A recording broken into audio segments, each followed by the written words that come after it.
Today guys ay i-share ko lang itong aking bike tool set na ginagamit or repair tool set para sa bicycle.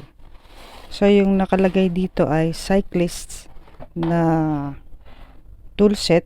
So 23 piece siya, no? And available siya sa Amazon.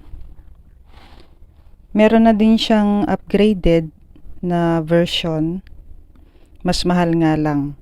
So yung price nito ay $78 and yung upgraded nila ay $100. So ito yung kanyang pinakang case, hard plastic,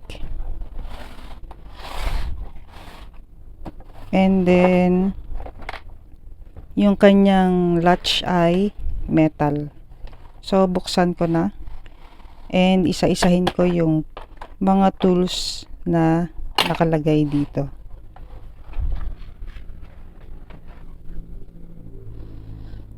So ayan, ito yung kanyang cartridge na BB tool, pantanggal ng bottom bracket. And then ito naman ay pang tanggal ng lock ring ng ating cassette or cogs na cassette type. So ito naman ay crank puller. So pwede siya sa itong crank puller ay sa square tapered and pwede rin siya sa ICs na crank, no? Meron siyang nakalagay na adapter dito. Tatanggalin lang tong pinakang adapter. Yan. So magagamit na siya sa square tapered. And then ito naman ay para sa ICs na crank. So yan.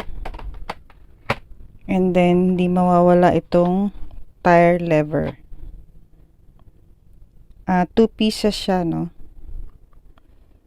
And then metal yung kanyang loob and may balot siyang plastic or resin. Ayan.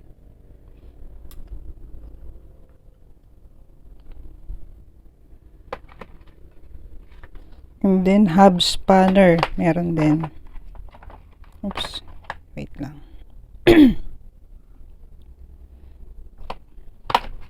Ito yung hub spanner. Available sizes niya ay 13 to 18. So 3 pieces na hub spanner.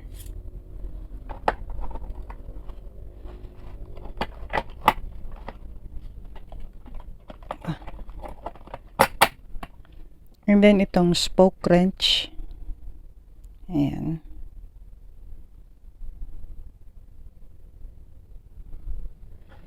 Meron ding crank cap na wrench or remover.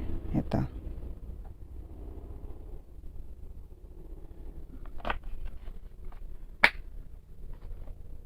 And then ito ay sa ating quick link or master link ng ating chain.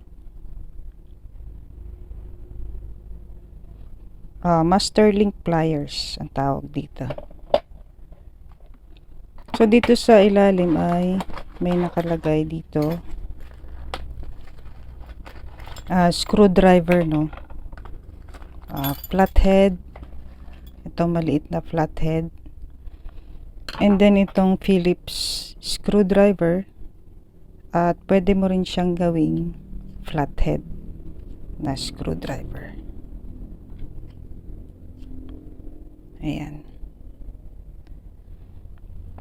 May kasama rin siyang Torx wrench. Bali 3 Torx wrench. Ang size nito ay T20, T25 and T30. So ito ay chain whip or free wheel turner. Ayan. So ito ay lock ring remover din siya, no? Or lock ring wrench. Itong kasama niya. Nakikita ko to pantanggal nila ng cogs sa fixie. So kung naka-fixie kayo, ay pwede nyo itong gamitin sa cogs.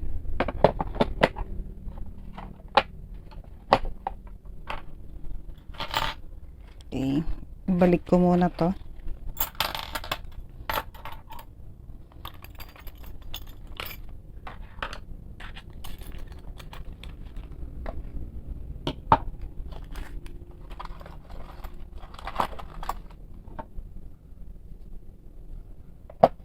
Dito naman tayo sa pinakang upper tray niya. Ito ay bottom bracket wrench. May nakasulat naman dito na pang Hollow Tech 2. And then ito ay BB 9000. So pwede rin siya sa BB 9100, MTBB 93.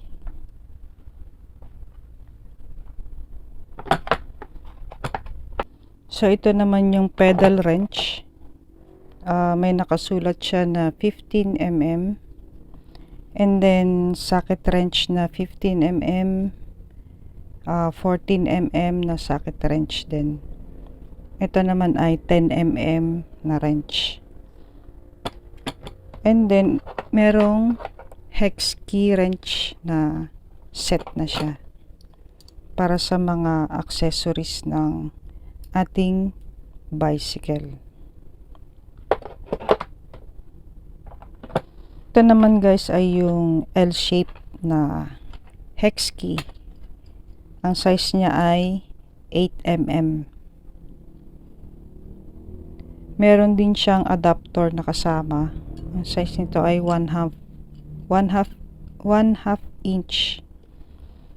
So pwede niyo siyang gamitin dito sa ating lock ring removal tool tsaka sa ating cartridge na BB tool. Ayan.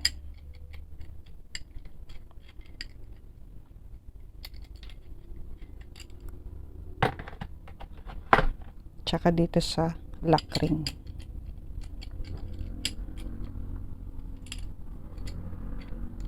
Ayan.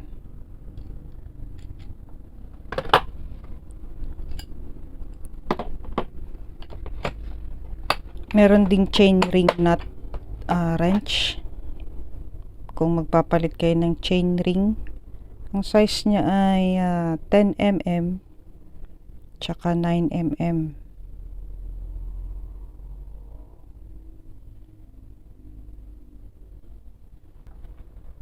Patch kit, yan.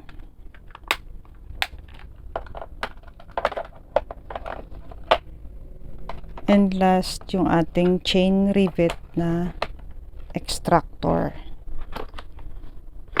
Pakita ko sa inyo. Ayan.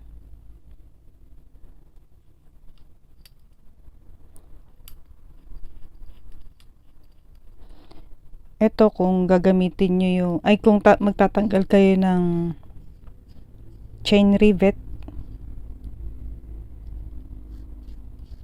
So, kailangan butas siya, no? And then, pag magbabalik naman ng chain rivet, ay meron siya ditong tornilyo. Yan. Ito yung ikakabit dito.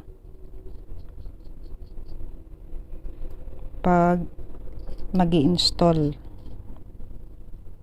ng chain rivet.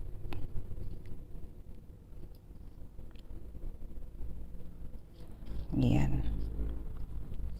Meron din siyang extra pin. Ito.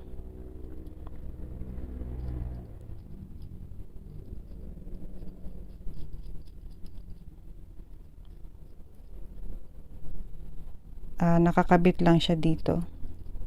Meron din siyang chain hook na kasama. Ito.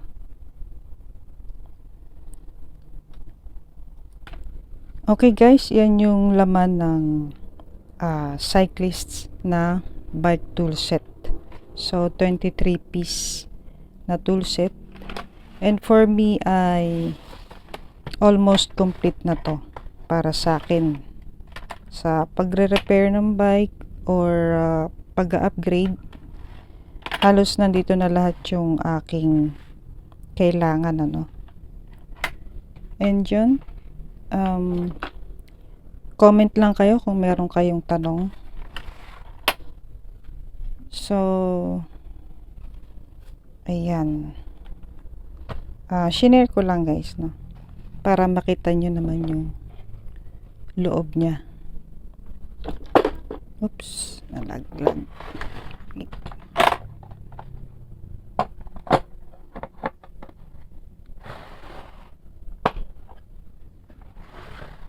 Ayan. Okay, thank you for watching dito sa aking video. And see you next time.